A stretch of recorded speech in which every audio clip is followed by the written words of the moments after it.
The Daily Beast has run an article designed quite clearly to create a witch hunt about what athletes at the Olympics might be gay.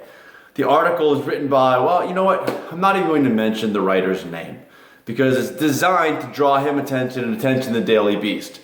This writer went near the Olympic Village, turned on Grindr to see what gay athletes he could find. He found more than he thought he would.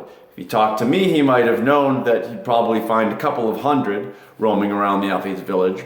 Anyhow, in the article, to titillate the audience and to create headlines and to drive traffic, he started describing some of these athletes, the countries they're from, the sport, not just the sport they participate in, but how good or bad they are, specific things about them that identify them.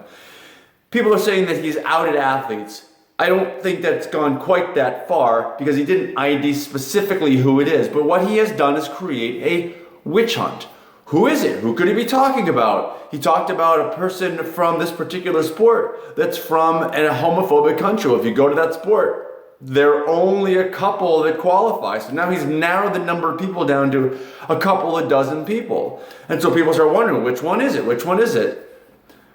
Ultimately, the big problem here for me, that I think the root of the problem, the writer's straight. The writer really has no idea what it is to be closeted. He has no idea what it is to have suddenly the whole world looking down at you and your team and your sport wondering, are you the gay guy? Are you the person that he's writing about? There's no sensitivity here. He took no sensitivity. He just didn't care.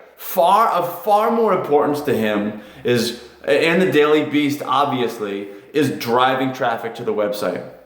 Certainly, there are mistakes that can be made. For example, a few years ago, Brendan Iambadejo talked about 4 gay NFL players, and it started people wondering who it might be. And it was a mistake by Brendan. He wasn't trying to generate headlines or generate readers. It was a mistake. We've made mistakes at Outsports. We understand mistakes.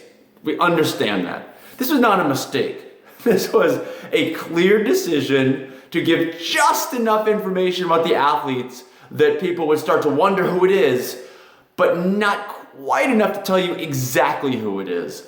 And that's the rub to me, that this was just very insensitively handled. There were lots of ways to talk about the amount of gay sex that's going on in the Olympic Village without having to send some straight married guy there nearly outing people.